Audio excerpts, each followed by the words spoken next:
Right, it's absolutely roasting today, as you can quite imagine. One of the questions people often ask is how we put reed on the roof. There's loads of different ways. Okay, this is just the way I do it, and my dog wants to get involved as well. Okay, there's many different ways of doing it. This is just the way I do it through my experience. Okay, it's not saying what other people do is wrong. So if the lovely videographer comes a bit closer so you can see. What we're doing is we're putting the first course on the roof here. We've set the eave up and the turner course, which sets the pitch up. Okay, so this is going to get us going up the roof. I like to thatch with 2 bundles of reed. I tend to have a long and a medium one. Okay, a long one's already here. Okay, what I do, I'll get the medium bundle of reed and I'll put this up here so it's ready to go. I'll make sure there's not all muck and crap all over the face. I'll get my bundle of reed there. Cut the string.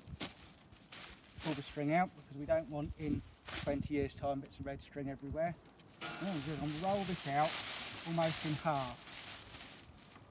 I'll pull out any loose bundles, and there's a spike here that's going to come out, pull that together, and all I'm doing here is merging the bundles which I'm putting on now with the bundles which I put on just a second ago.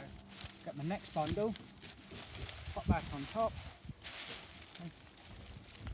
cut, hatch it out the way and make sure you don't cut your hands off, and roll this underneath here. Okay, next we can do, pull this bit of runner iron along. Now this bit of steel here, this is just to hold the reed temporarily in place. Okay, now I've done this, spike out, so that will allow the work to join nicely.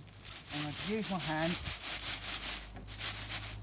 and I'm going to roll this bundle out so naturally finds its own place in life. Okay? By doing this, you'll get a lot more even distance finish to the roof rather than just laying it on and cutting the string and not blending it together. What I'm also doing is looking at the tops of my reeds here, so they're going to be all facing the same direction. Now, I'm ready to go a bit. Spiking, I'm just going to push that down and hold that runner iron into place, push the reed round, another spike into place there to keep it straight. Another little bit of a rub round so we're in about right. Make sure the stems of the reed are running parallel. I'm going to just gently get rid of these loose bits, because all what will happen is they'll fall out in a few years time. Just loosely dress it up into shape, give it a wiggle round so our our reed is now facing parallel. Dresser, here, starting from the bottom, dressing the reed up into shape.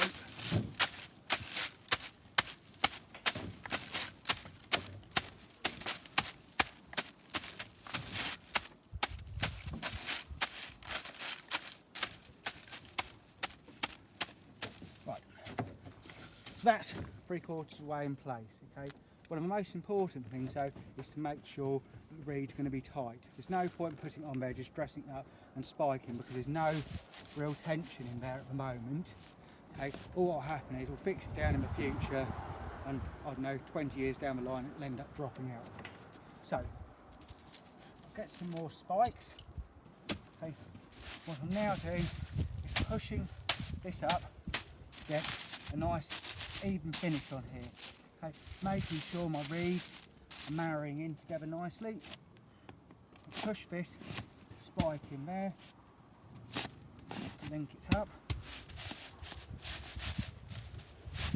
And give it a nice final push up. So that's pushed that up about 6 inches more. That shows how much more dense this is now. More spikes in here, and this is going to keep that nice in place.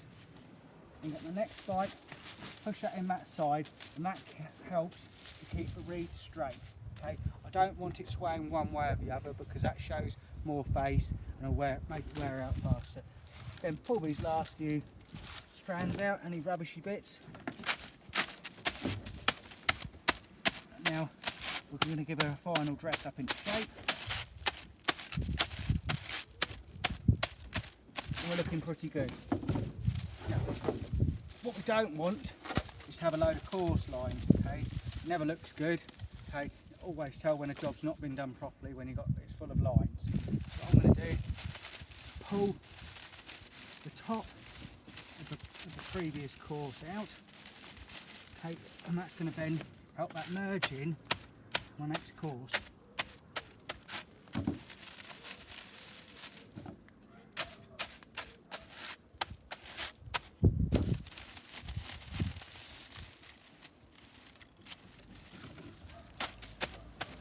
And because this is my first course going along the roof, I'm going to press underneath the eave up to make sure from where I fix that down, that's nice and tight. Okay, and we've got a decent edge.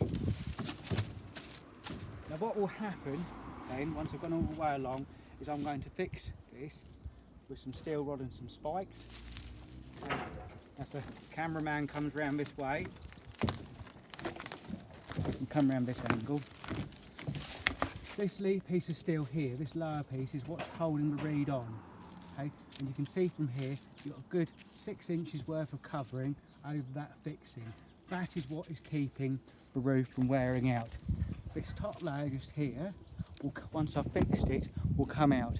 All that's enabling me to do is to put the reed on temporarily so I get it right without having to faff around with it.